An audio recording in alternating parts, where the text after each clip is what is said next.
Well, James and Rita, Sydney is wide open. James is down at the pub. It's rock and roll days. Rita, you're there in that kind of Siberian wasteland known as Melbourne. What is going on, James? I gotta tell you guys, Sydney is open for business and it is not looking back. You know, something we have said on this show for weeks, if not months now, is that the pandemic is over when people decide that it is over, and people here in Sydney are acting like this is an endemic problem, not a pandemic scary sort of problem. I have been doing a lot of field research in the hospitality industry and venues, you know, doing my best to stimulate this hard-hit economy over the last 48 hours. And I can tell you what, people are out. People are having a great time. The vibe and the atmosphere is incredible. And I spoke to an awful lot of hospitality staff, waiters, bartenders. They say, this is fantastic what's going on. They give huge credit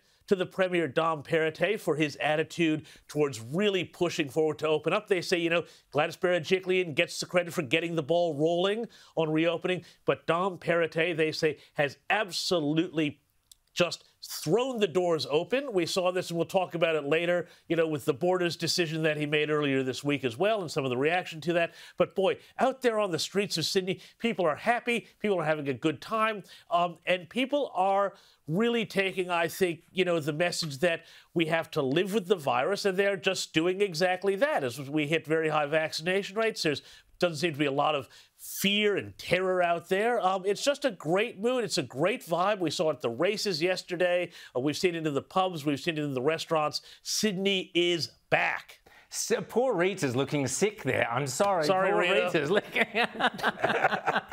Rita, there you go. You know there what? You go. You're right. It has been challenging to watch people living life in Sydney relatively freely. I've been looking at family and friends around the world living relatively freely for a while now. But when it happens in Sydney that close and you're under a curfew, it does hit home a little bit harder. But I've got to say, this is fantastic, not just for Sydney and New South Wales, but for us here in Melbourne, because Dom Perrottet has put the pressure on Dan Andrews